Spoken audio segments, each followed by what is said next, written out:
Hi, I'm Chris and thanks for coming along to watch me get the 350Z interior carpeted. So as you can see here, using the back end of the brush, just pointing out the area of the interior tub where I want to give it the carpeted effect. This video was actually shot in one continuous recording. There is no editing, there's no cutting or pasting or anything like that. This carpeting method is so easy, it's incredibly easy.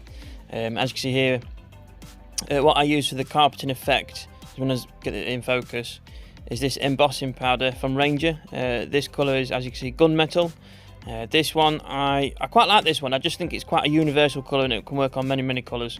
The thing with embossing powder, you can get umpteen different types of colours, and just some Elmer's PVA glue, and you can use any type of PVA glue. In there, just a bit of water just to clean my brush with the PVA. It's just an old brush. I don't use it for painting. I literally only use it just for this method alone. And just a drinks bottle lid, just to put some glue in. And I also have a bit of A4 paper, any bit of paper, card, whatever, fold it in half, and it just makes the tidying up so much easier. So this is it. This is all I need. This is all you need to get that carpeted effect, that carpeted look. It's not a budget breaker, it's not a bank breaker, there's hardly much to be had at all in the way of resources and stuff. And I think it just gives such a great appearance and finish. As you can see here, I've just literally squeezed a bit of PVA straight into the lid. There's no diluting or anything like that, it's just neat. And just literally brush away as if you was painting. I quite like this brush because it's big enough to get around enough areas, but thin enough at the point to try and keep a nice clean edge. Again, this method I find I've tried using a few different items to adhere the embossing powder to the interior tubs. I've used some of the Tamiya acrylics, like the clear flats, semi-glosses and things like that, the clear stuff. I found with that it was good, but I don't think, for me personally, the embossing powder stuck as well as what it could have done. Since using this Elmer's PVA, I found I get a much better finish. It seems to be a lot more even, and it seems to be a full coverage for the area that I wanted it to be. And like I say, you can use the Elmer's PVA, you can use, cheap PVA, any PVA, wood glue, it's all the same. But like I said, I find just going neat, no need to dilute it or anything, water it down, just go straight, go neat, get it in. And yeah, I think it works pretty well, and ever since I tried it with the PVA, I've been using it ever since. Just the PVA method. And as you can see there, just pushed it on. There's no speeding up of this video. I've tried to get around all the edges as possible. And as you can tell, I'm in no rush. The PVA doesn't dry instantly, which is great. And the next method is just pour the powder in. That's it. Pour it in. Pour a fair bit in. Just shake it around, tap it around. Make sure you're getting it everywhere. And with this, the rare part of the interior tub, at the travel parcel shelf as such, what I'll do is get it all shaken around and then just leave it, let it set. And as you can see there, it's quite a good coverage, I feel. Obviously there's a little bit of powder around the edges of the tub, but we'll get rid of that in a bit. It's dead easy. I'll show you that, no problems at all. So with that part, we'll leave it to one side. As you see, I didn't empty anything out. I left it all in there. This part, I'll show you this part as well. Working on the main interior part of the tub now. Just generously apply, a fair amount of PVA.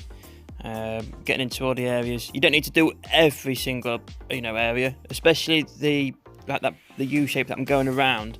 What you don't want to do, you don't want to paint over that and powder over that. But obviously you want to put your seat on it, and I find there's no point in doing underneath the seat as well, because I just find that's a waste of resources and you're not going to see it. So you just do what you can see really. So as you can see, just got around the base, around where the seat would sit, and now just going up the sides of where the centre console would be, trying to keep it as neat as I can, trying to follow the line. And then once I'm quite happy, again, same as the previously, just pour it in, pour loads in, you know, because whatever you don't use, you can recycle back into the pot. Hence why we've got this folded up piece of paper, which I'll show you shortly. Now with this one, you know, just tapping it around, making sure you try and get as much powder, covering every possible gap. And then once you're happy, you just literally shake off any excess onto the paper to help you recycle it into the pot. As you can see, it's not too much of a messy process, to be fair. I've heard with the flocking powder and stuff, the fibres can get everywhere if you're not careful. Especially not good for people who paint in the same area as building and assembling. I found with this embossing powder, I mean, as you can see there, there's a bit of powder in the centre console, but we'll brush it off in a shortly. But again, with this embossing powder, I just found, because it's quite heavy compared to the light flocking fibres, I find that, you know, it's much easier to deal with, and there's less chance of it getting everywhere, dust and fibres here and there and everywhere, you know, getting on your paintworks, this and that and everything else. Yeah, I quite like this embossing powder method. I've seen quite a few people use it. Again, as I say, you know, you can get them in many different colours. You can get clear, gunmetals. I've actually got some candy red. I don't use it that often because it is incredibly bright. But it's quite handy stuff. It is quite handy stuff to have. Even if you wanted to, you know, apply your embossing powder, you can then go over and paint it, airbrush it, you know, whatever. One thing I haven't tried though is trying to get like a textured look on a seat. I think I might have a tinker about with that in the future. I might get a spare old seat, I might prime it up, you know, emboss it up, and then paint over that, and then, you know, see how that looks.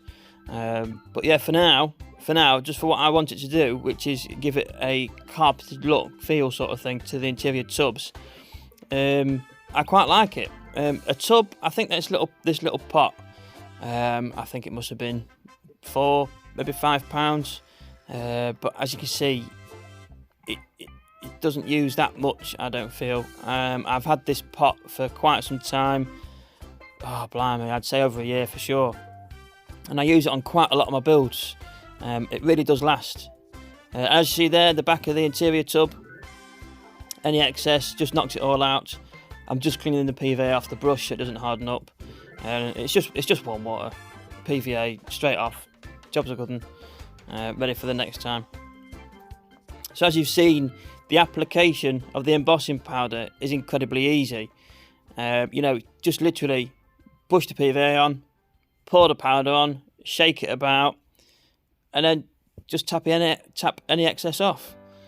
And this is how easy it is to get, you know, this carpeted look and effect. I think for beginners, it's great. It's not so daunting, again, I think it's fairly easy. And like I say, it's not bank busting, it's not budget breaking. And for any of those, you know, even if you're not a beginner, if you're a veteran, been doing it for years or whatever, and you've been using flocking powder, and you've always wondered what's the fuss about embossing powder, well, this is it. This is just a spare little brush, just literally brushing off any excess, just to tidy it up, because it'll only adhere to where the PVA is. It obviously will get about a bit, but a quick brush off, and it'll be nice and clean. Ready for detailing up with a little bit of painting, attaching all the seats and whatnot. And as you can see, like I've said previously already, this embossing powder, it's not incredibly messy at all. Regards to, you know, getting it tidied up. As you can see, it's into a nice pile onto the piece of paper. It's not here, there, and everywhere. And it's great for those who want to keep the place clean and an easy clean up. And like I say, you know, it's a bit of folded paper, get it folded in half, and it literally is just pour straight back into the pot. There's no waste, or there's no massive amounts of waste. You might get a few odd specks, but it's nothing, you know. And as you can see, that's it, easy as that, all done and dusted. And like I said, this video was all shot in one. There's no editing, there's no cutting, there's no breaks or anything like that. This was all shot in one sitting. So, you know, for the sake of 10 minutes with bare minimum of resources, this is what you get. And I think for what it is, I think it's amazing. I think it's such a great little tip. Now, I'm not saying I'm the first one to do it, because I'm not. And I'm sure there's plenty of videos out there. But I just thought, you know what, while I'm doing it, I'll make a video up and put it out there for anyone who might be interested.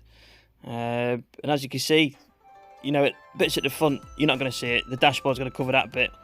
The main parts is the back parcel travel shelf area and the main carpeted area at the front where you're going to see it really. These bits here where it's raised, once it's dried, you can get like a cocktail stick or even an old brush. Just literally brush that bit off and it will actually come off without much trouble at all. So I hope this video helped and I hope you enjoyed it. Thanks for watching. See you next time. Cheers.